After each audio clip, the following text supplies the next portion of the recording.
अचो त प्यार ल सिंधी सिखऊं, सिंधी सिखऊं, सिंधी सिखऊं। सिंधी आयूं, सिंधी ॻाल्हायूं, पंहिंजी ॿोली की न विसारियूं। हिक नंढड़ी आखाणी, परमात्मा जी रज़ा। हिकिड़ो साधु सैर कंदो हिक समुंड जे किनारे ते अची वेठो। उन वक़्तु समुंड में बरसात पवण लॻी। इहो ॾिसी साधुअ चयो त परमेश्वर जे घर में बि अंधेर आहे, जो धरतीअ ते ॾुकर पियो आहे ऐं समुंड में बरसात थी पवे।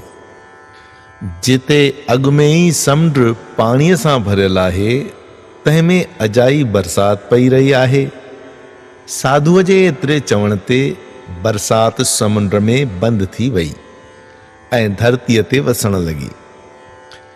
उते पासे में हिक संतनि जी टोली लथल हुई, जिन जे रसोई खाइण जो जॾहिं वक़्तु थियो तॾहिं सभिनी खे रोटी विराए ॾिनी वई, पर उन साधुअ खे रोटी कान मिली ऐं उहो सॼो ॾींहुं बुख ते रहियो।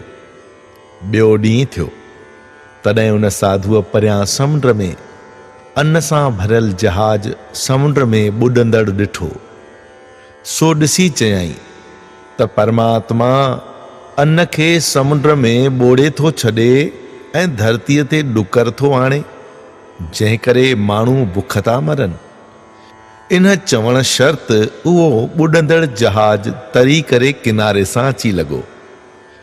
उन ॾींहुं बि उन साधुअ खे संतनि जी मंडलीअ मां भोजन कोन मिलियो। तॾहिं साधुअ अची महंत खां पुछो त कहिड़ो कारण आहे जो सभिनी खे भोजन थो मिले ऐं मूंखे 2 ॾींहंनि खां बुख मारियो अथव। त हिते उन महंत जो सिद्ध पुरुष हो, तंहिं चयो त तूं बेमुख आहीं ऐं गुरमुख न आहीं, तंहिं करे तोखे भोजन न मिलियो आहे। साधुअ पुछो त साईं, कुझु विस्तार सां चई ॿुधायो। महंत चयो त जेको ईश्वर जे भाणे ते राजी नथो रहे, उन जे कईअ खे फेराए थो, सो बेमुख आहे।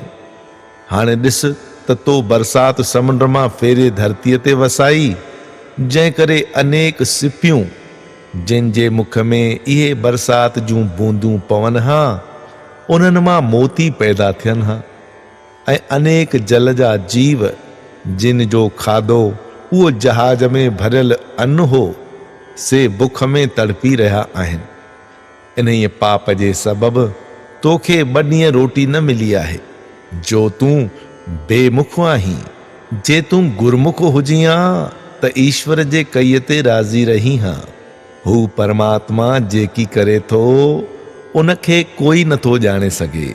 इन करे संसारी जीव खे उन परमात्मा जी रज़ा ते राजी रहण घुर्जे, छो त हू जेकी करे थो उन में ई असांजी भलाई आहे।